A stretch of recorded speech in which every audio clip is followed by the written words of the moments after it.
You have previously seen how you can select different colors in Adobe Photoshop, but let's go on and look at the color picker window in more detail. Before we look at the color picker window, I would like to direct your attention to this part of the toolbar. As you can see, we can select and change the foreground color. Also, we can change the background color. Now, I leave it to you to do some research and find out the difference between the foreground color and the background color. But most of the time, you will be working with the foreground color. So, if I click on the foreground color, I will have access to the color picker window, which probably you have seen before. Now, let's look at what we have on the color picker window. If you look at this part of the color picker window, you probably note that we have a number of different radio buttons, and when we click on each one of them, as you can see, the picker changes. So these different radio buttons actually refer to different color models. For example, the HSB, which stands for Hue, Saturation, and Brightness color model. We also have the RGB color model, which stands for red, green, and blue, and we have other color models here. I leave it to you to do research and try to understand what is the difference between these different color models, but I usually suggest the students to work with the HSB color model because this is more closely related to the way that humans describe color. So usually keep this on the hue, and then you'll be able to select the color that you want using the picker here. The HSB color model, also known as HSV or HSL, defines and describes color by means of its three attributes: hue, saturation, and brightness or value. Now you can select the hue of the color over this bar. So let me go ahead and select the hue of the color that I have in mind. Let's say I'll go for a green color. So I select the green hue, and then I'd be able to select the saturation and brightness of the color over here. So I go with a green color with this hue and these brightness and saturation.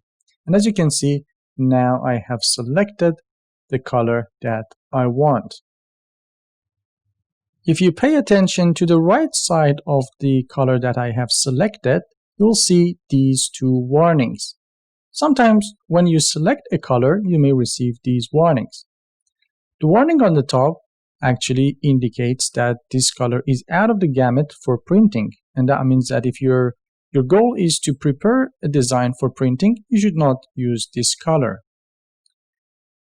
The below warning refers to the fact that this color is not a web-safe color, and that means that this color may be inaccurately represented or displayed on some browsers. So it is safer that you select another color. You can simply click on any one of these, and then Photoshop will automatically show you the closest color to the color that you have selected. So let me click on this button, this warning, the web safe color warning, and as you can see, Photoshop automatically shows me the closest color to the color that I have selected, which is a web safe color as well. As you probably know, every color can be defined by a hex code. If you don't know what a hex code is, I suggest that you go on Google and search about it to learn more about hex codes.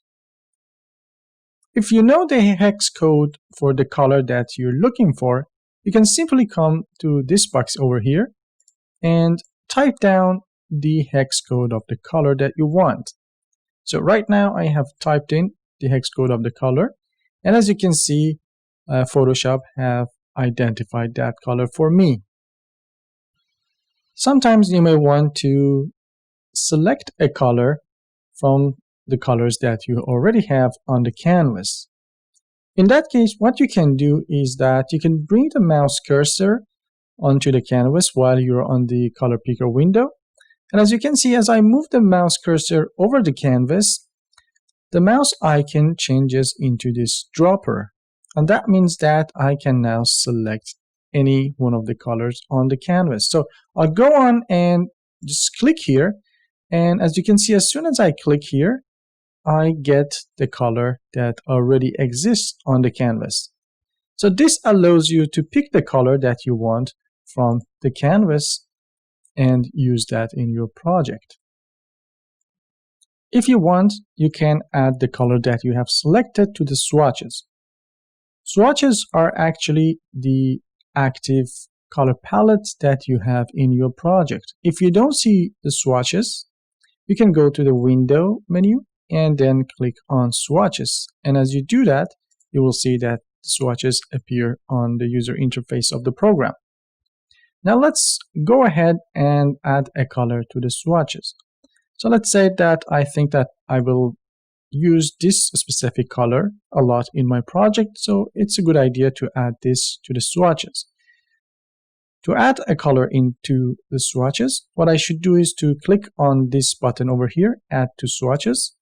And as soon as I do that, I will have the chance to give that color a specific name. So I call this my color and I click OK. And as you can see, as soon as I do that, that specific color is now added to my swatches.